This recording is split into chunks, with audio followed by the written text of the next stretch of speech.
All right, here we go. So I'm going to showcase the art of breaking boards. Why I am so good at breaking boards, and I'm about to show you how I think whenever I'm trying to break somebody's board. So my goal is to not normal summon for as long as possible.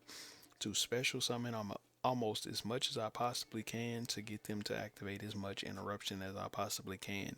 And then when they start seeing certain cards hit the field or get added to my hand, it makes it hard for them to make the decision to activate those cards. And it makes them have to sit on those cards without activating anything. So when he goes Lord of Heavenly Prison and he's holding this to protect these back rows, I know I need to start baiting out some of the negates, right? So the first thing I do is go Diabellstar right here. Diabellstar will search for something. He's going to imperm, so it's not searching for anything. So that's already one negate that gets baited out. And because he activates that, he's able to then activate Lady Labyrinth of the Silver Castle. Because he does have a card face down on the field, he will be able to trigger this card's effect to summon, and then it won't be targetable. So while you control a set card, you cannot target this card with card effects, and it cannot be destroyed by opponent's card effects. So we're not going to worry about that anyways, bro. We got Triple Tactics Talent, which he just made my Triple Tactics Talent live by doing it. And I'm not going to activate it just yet because it says take control of one. So I actually could just take it right now because it doesn't target.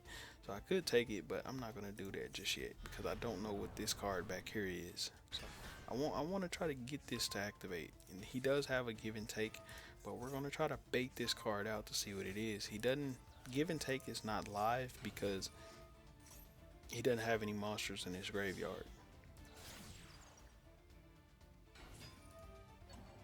So I don't want this to be a big welcome labyrinth and I pop that and it hits the grave. So that's not what I'm going to pop first.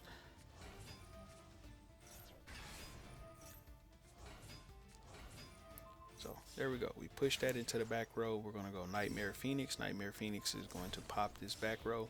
Then we're going to go into Nightmare Unicorn. And then we're going to spin this card back. There we go. Just like that. And then from there, now that he has no more back row, I am just simply going to activate Triple Tactics Talent to take the Lady Labyrinth. If I get the opportunity, that's exactly what I would do. Now let me show you why this deck is so good at breaking boards, because this is not, it looks like this is all I got left, right? Now it looks like, okay, he didn't activate this yet on the field, so I can't really do anything. It's I can't really do anything to this card just yet. Can't cure a card yet. I can, however, use Triple Tactics Talent to take it, or I can choose to draw two with this card. He doesn't have anything in his hand, so there's nothing I can do about that.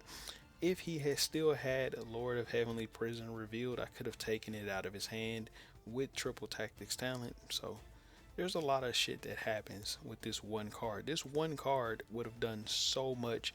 It literally every effect would have been live against his deck because for one, I could have taken this card, or two, I could have used it to take this card out of his hand and put it back into his deck, and three, I could have just drawn two cards with it. Then we can use this card as a searcher, so we can search for a volcanic, and then also from the graveyard, by the way, search for a volcanic, and then if we were to do that, we then be able to draw a card as well right after that with the wanted, and then be able to go into barricade board blocker, sending the volcanic card from my hand, and I can take this card with the Triple Tactics Talent, link them both off to into barricade board blocker with the poplar right here, and then from there I would have been able to then do the volcanic engine, start putting some stuff on the board to start eating away at his life points.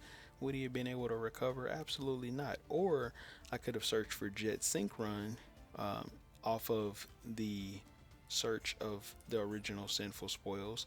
Jet Sync Run would then be able to go Jet Sync Run plus, and at that point, if I were to go the Jet Sync Run route, I would have used the Unicorn on the field plus this Lady Labyrinth right here, plus those two together, and then discarded the Jet Sync Run, then activated Jet Sync Run to discard this, and then went into